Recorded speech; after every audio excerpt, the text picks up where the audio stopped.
Wala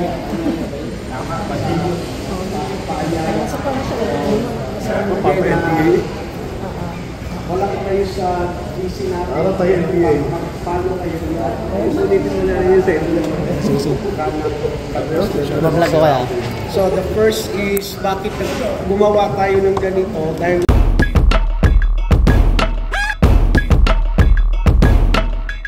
What's up mga kamama? Punta tayo ngayon sa Confederation Mall dahil meron tayong Saskatoon Filipino Alliance na pupuntahan. So nagkikita-kita doon ngayon. Actually nandun na yung iba ngayon. Nagkita-kita yung mga Pilipino. So mamimit natin yung mga Pilipino na nandito ngayon sa Saskatoon. At the same time parang support ako na rin sa mga Pilipino, lalo na kay Chef Buddy, kasi Chef Buddy yung nag-organize nung kitahan na to. Sa tawag nila parang kapihan sa Confederation Mall. So ay mga kamama, magdadrive muna ako at nang makita natin mga Pilipino na nasa Confederation Mall. See you later. Yan mga kamama, dito na tayo, Confederation. First time ko lang kasi mga kamama a-attend sa ganito. Kasi usual, nagkakataon kasi talaga mga kamama is yung oras natin tsaka yung date ng mga gantong gathering is natatapat na si kamama may pasok sa trabaho, so hindi ako nakakasama. So ngayon may time ako. At the same time support ako na rin talaga kay Chef Buddy kasi ilang beses na tayo na-invite ni Chef Buddy sa mga gantong pagtatagpo, mga tagpuan ng gantong meeting, meet up, hindi ako nakakasama. So ngayon pagbibigyan natin si Chef Buddy at saka syempre support ako na rin sa mga Pilipino. Tara mga kamama, pasok tayo sa loob ng Confederation Mall. Yan. Parang may sounds dun sa gilid may birthday party rin pala dito mga kamama. Dito sa Confederation. Usual sigurado sa ano to, sa Tim Hortons sila nakatambay. For sure yan. Si Chef Buddy una natin hanapin. Kasi si Chef Buddy yung kakilala natin.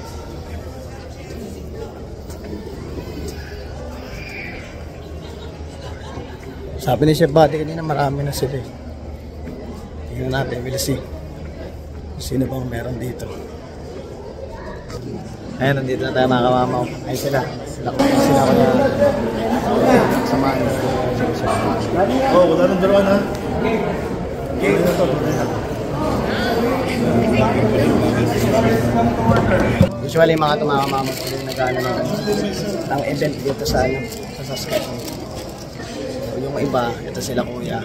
Ano to sa lechonan to si kuya yung mati sa akin. Ito si Idol. Yung ka naman dito. Yan. Ayan siya yung nag-ano sa mga concert. Ayan si Kuya Aguiar Laksamana. Ayan, okay lang. invite namin kayo na mag-join dito. Ayan, sige. Kapihan. Ayan si Kuya Aguiar Laksamana. Ayan siya yung may-ari ng Global Pinoy sa mga padalaan. So parang meeting. Puro kabataan yung kasama natin dito mga kamama. Natin na lang kung anong meron dito sa pag-uusapan natin dito sa Chef Buddy.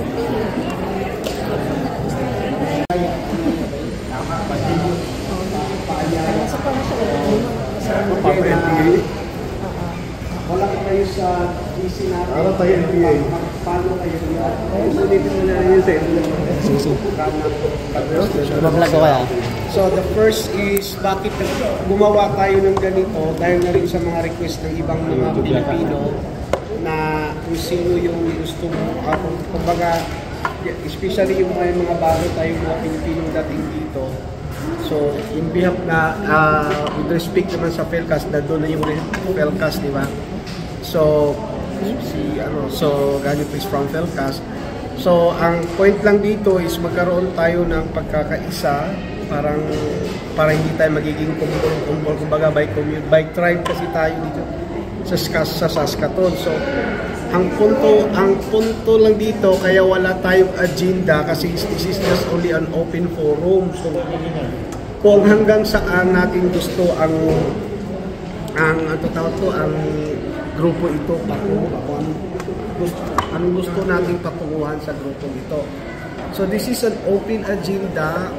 O ano yung gusto ninyo, pwede nyo i-vote out dito. Kung gusto nyo magkaroon, kung gusto talaga natin gawing grupo ito, we can make it with the approval of everybody here.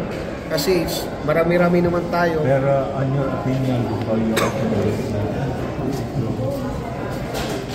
ano yung advice or your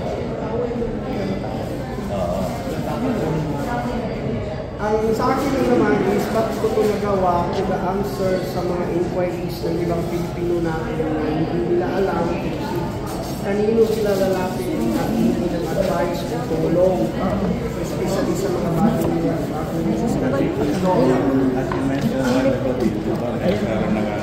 mayroon ng PhilCast. So again, as to let everybody know, yung foundation ko, thrice a month ako nagsusundo sa import ng mga bagong dating. Ini-introduce ko ang PhilCast, even yung kung may mga, yung tawag ito, yung may mga gusto silang malaman about the Saskatoon. So, the first thing is, in-introduce ko yung PhilCast. Meron tayong PhilCast dito, kung gusto nyo ng tulong. And then some are, I don't know what is their experience sa PhilCast, but again, some of the people are asking kung meron ba talagang parang united na Filipino association sa Saskatoon. Sabi ko, for now, ang PhilCast mo lang nag-handle. Pero maraming mga, si Bike Tribe yung yung grupo dito, di ba?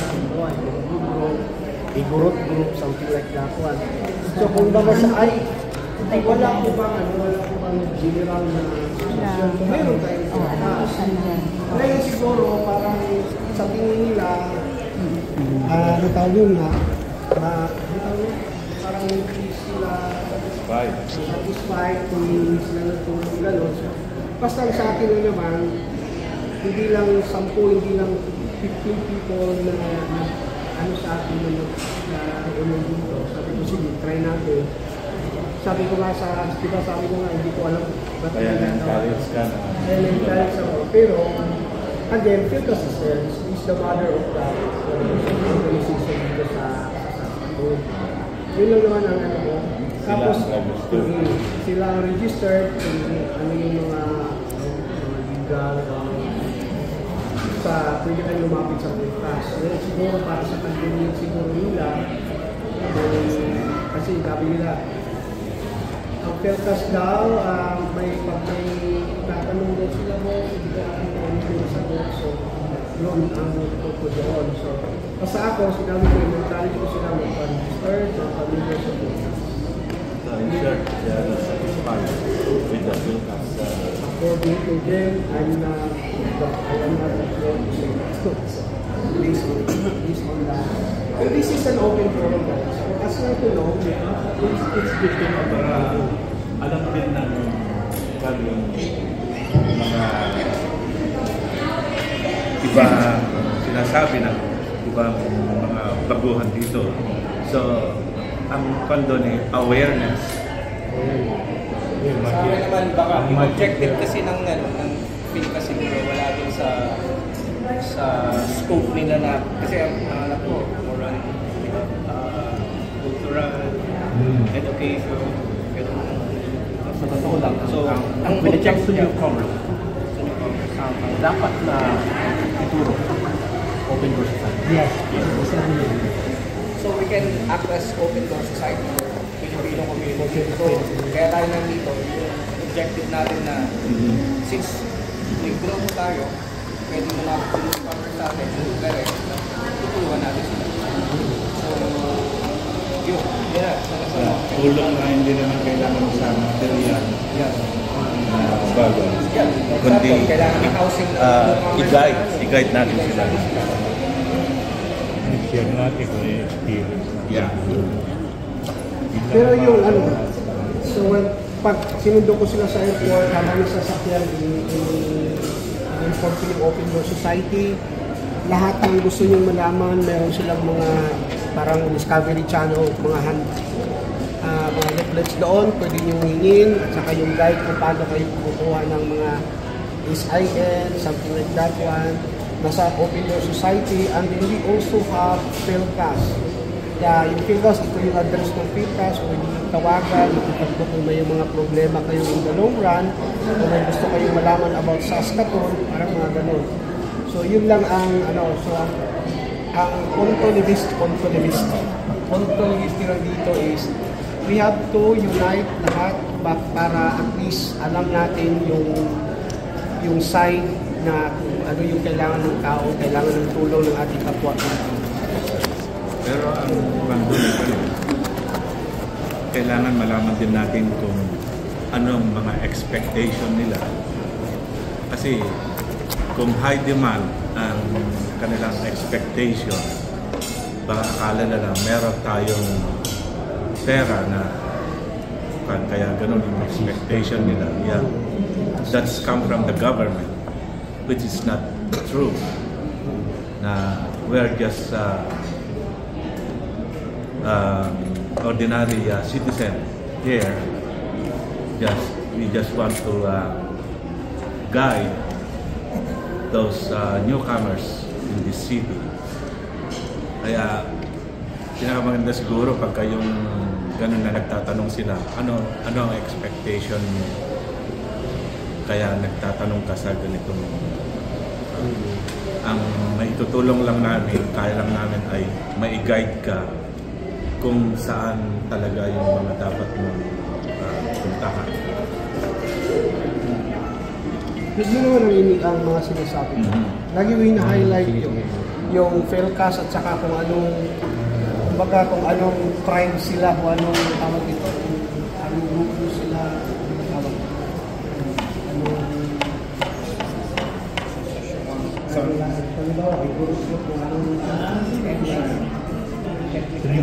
anong tribo, tribe lang.